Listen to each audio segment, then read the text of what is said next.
स्वतंत्रता के बाद में कहानी के अंदर कौन कौन से प्रमुख आंदोलन चले, और नई कहानी आंदोलन सर्वप्रथम आता है, जो कि इसमें ये गुणात्मक परिवर्तन है जो कि 1950 के आसपास प्रारंभ होता है, जिसे हम नई कहानी आंदोलन कहते हैं। 1950 के बाद यानी 51-52 के आसपास ये प्रारंभ हो जाता है और 55-56 के आसपास इस पर व्यापक चर्चा होने लग जाती है। इस आंदोलन ने हिंदी में सृजनात्मक और साहित्यिक वातावरण उत्पन्न किया। नई कहानी में मूल शक्ति जीवन से उसके साक्षात्कार में थी। पूर्व की भांति कहानी और जीवन के बीच कोई आदर्श विचार या दर्शन नहीं था। कहानी अब सीधे जीवन के यथार्थ से जुड़ गई थी। इस काल में जो कहानियाँ लिखी गई उन्हें नई कहानी के नाम से जाना गया, क्योंकि इस दशक में भारतीय समाज के विकास की गति जितनी तीव्र हुई, उसी के अनुरूप कहानीकारों में समग्र सामाजिकता, अनुभूति तथा परिवेश बोध की चेतना का भी विकास हुआ। कहानी का कथ्य और शिल्प भी बदल गया और इस बदले हुए परिवेश में परिवर्तित शिल्प और संवेदना की कहानियाँ आने लगी।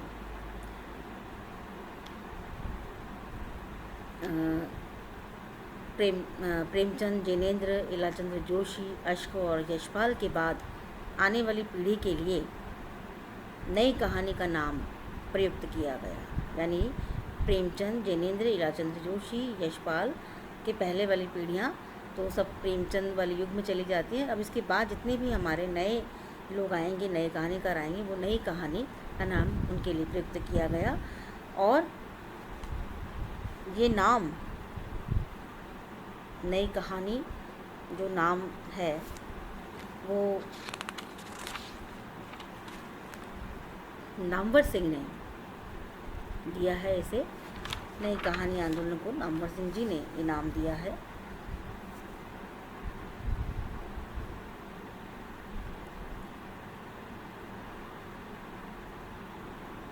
इस काल में जिनेंद्र, इलाचंद्र जोशी जैसे पुराने कहानी लेखक कोई विचार, दर्शन, सामाजिक समस्या या बौद्धिक मान्यता को सामने रखते थे। उसमें अनुकूल कथा विधान के स्पष्टीकरण भी करते थे। लेकिन नई कहानी आंदोलन के जो कथाकार थे वो कृत्रिम रचना विधान को प्रस्तुत ना करके अपने अनुभव को ही कहानी का आधार बना रहे थे। उसमें अनुभव की प्रामाणिकता थी और इस अनुभव की प्रामाणिकता के कारण ही नई कहानी आंदोलन का सूत्रवाक्य बन गया।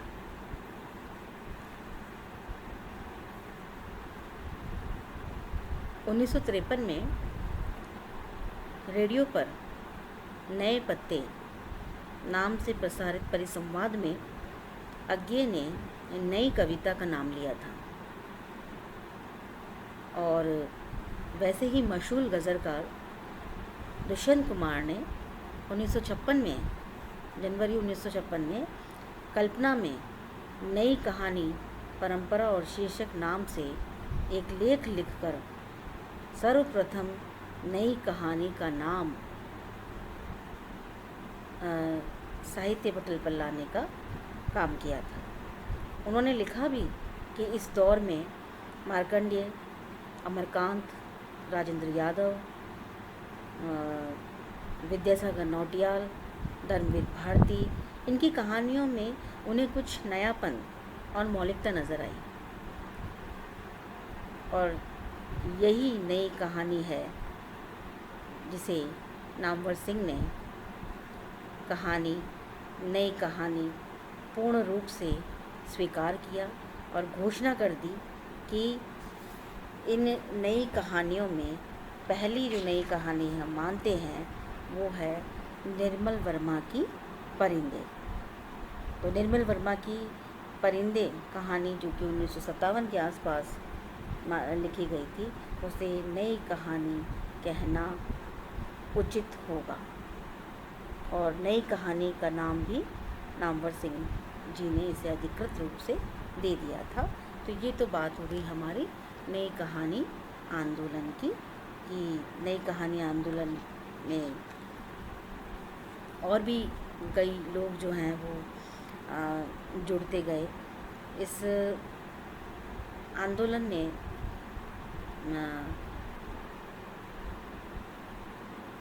परंतु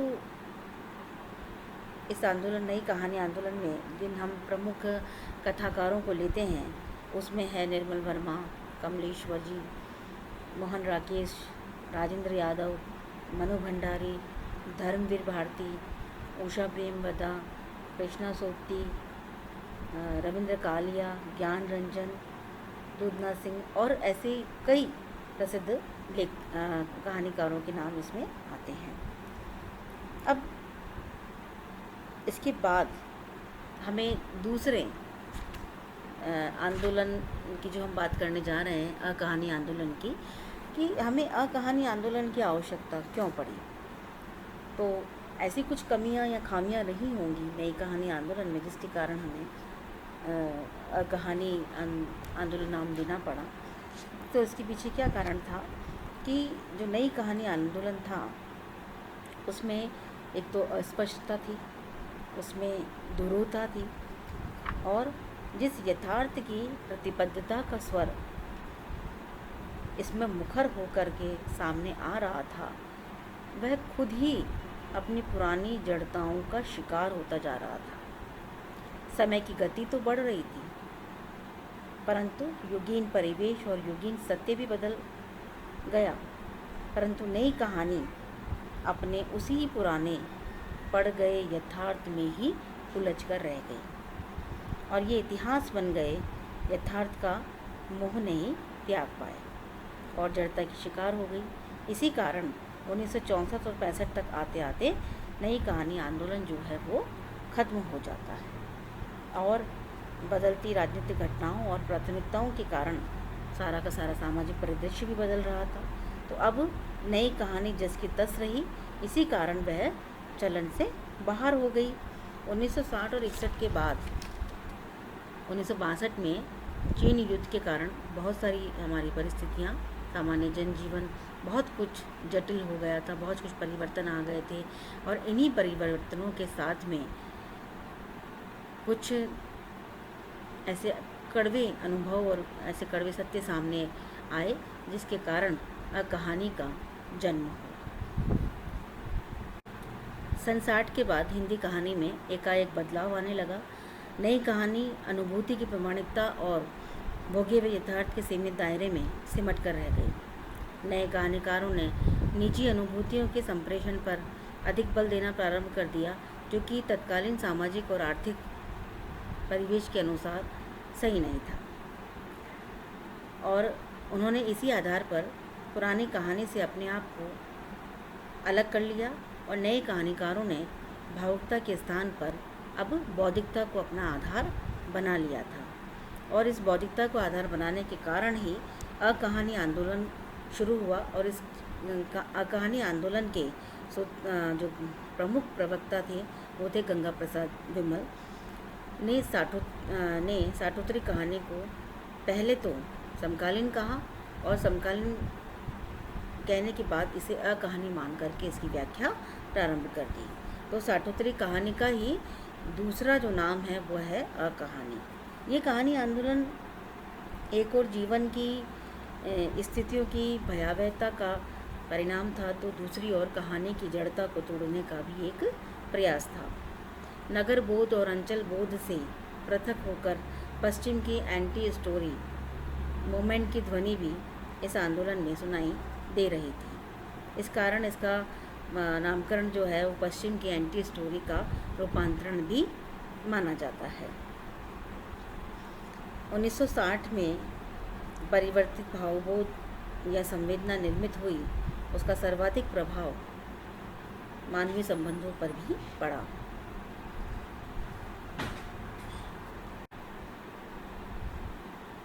कहानी आंदोलन में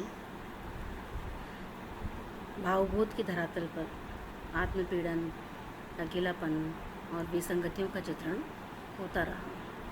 इसने मानव संबंधों में आई दरार के यथार्थ को व्याख्यायित किया, आदर्श से कहानी और उसके ढांचे को विमुक्त करके उसके जीवन की क्रूर यथार्थ से जोड़ा। कहानी में असंबंधता है, वह कहानी की परंपरागत अवधारणा को अस्वीकार करती है। यह एक प्रकार से अमूर्त कथा विधा अथवा शिल्पहीन कहानी है। ऐसा लगता है कि शिल्प विघटन ही कहानी का शिल्प है। गंगा प्रसाद विमल के अनुसार कहानी की धारणागत प्रतीति के सभी वर्गीकरणों, मूल्यांकन, आधारों और पूर्व समीक्षाओं को अस्वीकार करती है। कहानी आंदोलन में गंगा प्रसाद विमल के साथ साथ जगदीश चतुर्वेदी, रविंद्र कालिया, दूधनाथ सिंह, प्रयाग शुक्ल, सुधा अरोड़ा, श्रीकांत वर्मा, विजय मोहन सिंह, काशीनाथ सिंह आदि आंदोलन के प्रमुख कहानीकार रहे थे। अब इस कहानी आंदोलन में कुछ कमियां थी कि इसने अपने आप को जीवन से काट लिया था, सोची हुई स्थितियों पर कृत्रिम कहानियों का निर्माण किया और कहानी का सारा विद्रोह धीरे धीरे स्त्री और पुरुष के संबंधों तक सिमट कर रह गया।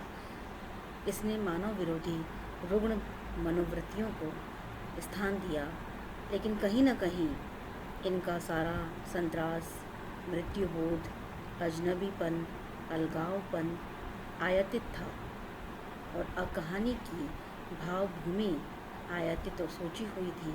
इसीलिए ये कहानी आंदोलन अधिक समय तक नहीं चल सका, क्योंकि इसने आक्रामक मुद्रा को स्वीकार कर लिया था और इसी आक्रामकता के कारण इस कहानी आंदोलन ज़्यादा लंबे समय तक नहीं चला।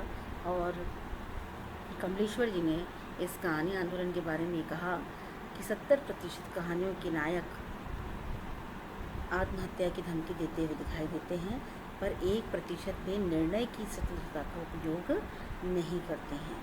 आत्महत्या के लिए गुहार करते हुए ये नायक कुछ भी स्वीकार करने की मुद्रा में नहीं हैं। इनके लिए सब रिश्ते बेमानी हैं, सब संबंध निरर्थक हैं, सब प्रश्न बेमानी हैं, सब आकांक्षाएं अर्थहीन और सब प्रयोजन व्यर्थ हैं। तो इस प्रकार कहानी आंदोलन जो था वो लोगों में कोई एक अच्छी सोच को जन्म नहीं दे रहा था, बल्कि उसके कहानियों के जो नायक थे वह आत्महत्याओं जैसे कृत्य करके जनता को जिस ओर ले जा रहे थे वह ठीक नहीं था। तो इस प्रकार कहानी आंदोलन बहुत अधिक समय तक नहीं चला। इसके बाद में जिस नए आंदोलन का जन्म हुआ वह था सहज कहानी आंदोलन। सहज कहानी आंदोलन ये कहानी आंदोलन नई कहानी की प्रतिक्रिया से उपजा लेखक अमृत राय की खोज है। 1968 में नई कहानियाँ पत्रिका का स्वामित्व श्री अमृत राय ने खरीद लिया था और अपने संपादन में इलाहाबाद से इसे निकालने लगे थे। इसी पत्रिका का संपादकीय सहज कहानी के नाम से लिखते रहे हैं। सहज का मतलब सभी जानते हैं, जिसमें किसी भी प्रकार की कोई बनावट नहीं हो, जिसमें कोई आडंबर नहीं हो, जिसमें कोई पद्धति नहीं हो, जिसमें कोई मुद्रा दोष नहीं हो। तो इस प्रकार सहज कहानी जो है वह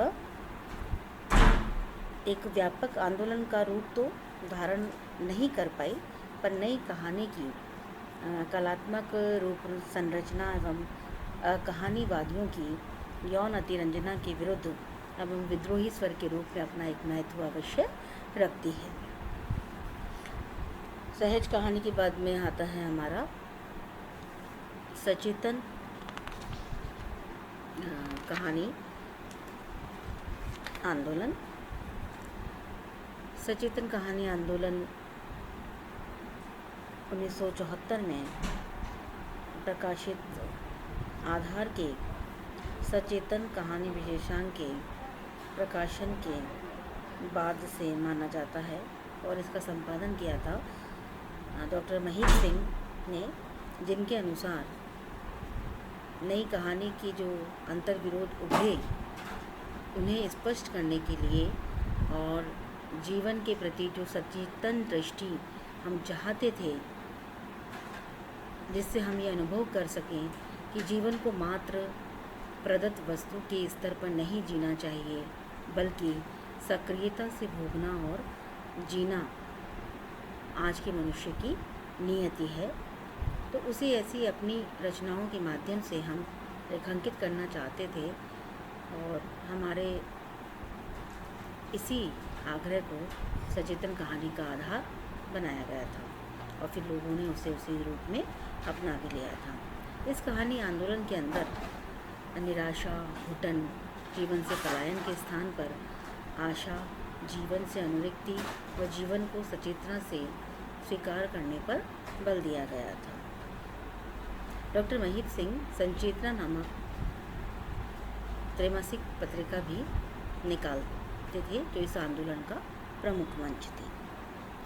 सचेतन इस आंदोलन जो था वो 7वें दशक में कहानी की जड़ता को तोड़कर उसे जीवन की ओर मुड़ने के लिए भी प्रेरित कर रहा था और इस आंदोलन ने पश्चिम की नकल करने का भी विरोध किया था। इसके बाद में हम देखते हैं जो दूसरा आंदोलन है हमारा, वो है समानांतर कहानी। समानांतर कहानी आंदोलन की शुरुआत 1972 से मानी जाती है और कमलेश्वर जी ने इस नए कहानी आंदोलन का सूत्रपात किया था, जिसे सारिका से प्रारंभ माना जाता। कमलेश्वर जी ने इस आंदोलन का सूत्रपात किया था और 10 समानांतर कहानी विशेषांक जो है इन्होंने प्रकाशित किए थे, निकाले थे उस समय।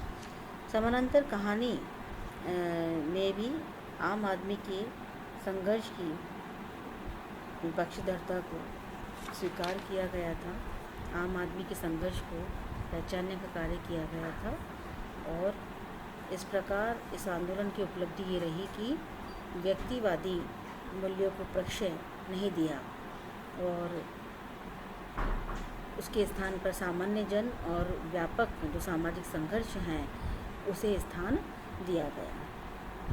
तो इस प्रकार कमलेश्वर जी के द्वारा इस आंदोलन की शुरुआत रखी गई थी। इसके बाद लेते हैं हम लोग सक्रिय कहानी आंदोलन। इस कहानी आंदोलन का सूत्रपात राकेश वत्स ने किया 1979 में। मंच के 2 विशेषांक प्रकाशित करके उन्होंने सक्रिय कहानी की अवधारणा को प्रस्तुत किया था। इस आंदोलन की पृष्ठभूमि यह थी कि इसमें सत्ता अंग्रेज़ों से भारतीयों के हाथों में आ गई थी और इससे साधारण व्यक्ति की स्थिति में आंशिक परिवर्तन भी नहीं हुआ था। यानी हम पहले अंग्रेज़ों के गुलाम थे और अब जो आम जनता है, जो गरीब हैं, वह अपने ही लोगों के गुलाम हो रहे थे। तो सक्रिय कहानी का सीधा और स्पष्ट मतलब यह है कि चेतनात्मक ऊर्जा और जीवंतता की कहानी, उस समझ और एहसास की कहानी जो आदमी को बेबसी, निहत्तेपन और नपुंसकता से निजात दिलाकर स्वयं अपने अंदर की कमज़ोरियों के खिलाफ खड़ा होने के लिए तैयार करने की जिम्मेदारी को अपने सिर पर लेती है, जो साहित्य की सार्थकता के प्रति समर्पित है कि साहित्य संकल्प और प्रयत्न के बीच की दरार को पाटने का एक ज़रिया है। तो इस प्रकार ये कह सकते हैं कि सक्रिय कहानी आंदोलन जो है वो व्यक्तिवादी दानवीय प्रवृत्तियों का विरोध करते हुए मानवीय मूल्यों की स्थापना पर बल देती है, जिसके प्रमुख कहानीकार चित्रा मुद्गल, विवेक निझावन, राकेश बत्रा, सच्चिदानंद धूमकेतु आदि ऐसे नए कथाकार जो कि इस आंदोलन से जुड़ते गए और एक मजबूत स्वतंत्र अस्तित्व तो नहीं बना पाए, लेकिन इस आंदोलन को उन्होंने अपना साथ दिया। इसके बाद आता है हमारा जनवादी आंदोलन। ये आंदोलन प्रगतिशील आंदोलन का ही एक विकसित रूप है, जिसका उदय 7वें दशक के अंतिम वर्षों में हुआ। इसका वास्तविक उभार 8वें दशक में ही देखने को मिलता है। दिल्ली विश्वविद्यालय में 1977 में जनवादी विचार मंच का गठन किया गया था और 14-15 अक्टूबर को दिल्ली में हिंदी लेखकों का एक सम्मेलन हुआ, जिसका विषय था 1967 से 1977 तक जनवादी साहित्य के 10 वर्ष। और इस सम्मेलन में लगभग 250 हिंदी लेखकों ने भाग लिया और 1982 में दिल्ली में जनवादी लेखक संघ की स्थापना से इस आंदोलन को और भी अधिक गति मिली और 13-14 जनवरी 1982 को दिल्ली में जनवादी लेखक संघ का प्रथम अधिवेशन हुआ और वहीं जनवादी लेखक संघ की स्थापना से ही इस कहानी आंदोलन का प्रारंभ माना जाता है, जिसके अंदर प्रमुख कहानीकार के रूप में स्वयं प्रकाश, रमेश उपाध्याय, हेतु भारद्वाज, असगर वजाहत, नमिता सिंह, उदय प्रकाश और धीरेन्द्र अस्थाना जैसे कई कहानीकार, नए कहानीकारों का इस आंदोलन में जुड़ाव संभव हो पाया। इसके बाद है समकालीन कहानी। समकालीन कहानी विगत 15 से 20 वर्षों का जो समय होता है उसको हम समकालीन के अंदर रखते हैं। तो समकालीन कहानी जो है आंदोलन है वो 1980 के बाद में जो भी कहानियाँ लिखी गई हैं, जो भी कहानीकार आए हैं, उन सब को हम समकालीन कहानी आंदोलन में सम्मिलित करते हैं। इस आंदोलन में मुख्यतः अंतिम दशक, 20वीं शताब्दी का जो अंतिम दशक है वह और उससे पूर्व के कुछ वर्ष जो हैं उन वर्षों में लिखी गई जो प्रमुख कहानीकारों के द्वारा जो उनकी कहानियाँ हैं उनके ऊपर हम चर्चा कर सकते हैं या उनको हम इस समकालीन कहानी में रख सकते हैं। तो कहानी की इस समकालीन आंदोलन के अंदर कहानी की समकालीनता को जांचने और परखने का यह भी एक तरीका है कि कहानी पाठक को इस बात का बोध कराने में समर्थ है या नहीं है कि वह किस समाज में, किस समय में जी रहा है। तो समकालीनता जो है वह एक समय सापेक्ष शब्द है। समकालीनता एक समय सापेक्ष शब्द है, इसलिए जब हम कहानी की समकालीनता पर विचार करते हैं या उसकी समकालीनता पर बात करते हैं तो हमारे सामने न केवल राजनीतिक, सांस्कृतिक एवं सामाजिक परिदृश्य ही उपस्थित होता है, बल्कि उससे जुड़ी हुई समस्याएं भी हमारे सामने आती हैं। तो इस प्रकार उस समय का जो परिवेश था, उस समय के जो परिस्थितियां थी, जो समकालीन परिवेश था, उस पर हमने इस आंदोलन पे विचार किया। तो क्योंकि कहानी जो है वह व्यक्ति की नहीं होती है, कहानी तो पूरे समाज की नहीं लिखी जाती, पर उस व्यक्ति में, उस कहानी में व्यक्ति के साथ साथ समय भी बोलता है और समाज भी बोलता है।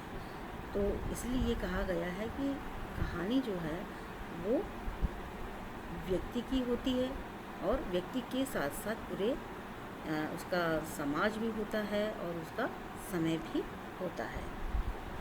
और पर चूँकि क्या होता है, कभी कभी आपने देखा है या अक्सर हम ये देखते हैं कि समय भी बदलता है और परिस्थितियाँ भी बदलती हैं, और इन समय और परिस्थितियों के बदलने के साथ में हमें उस बदलाव को भी अपनी कहानियों में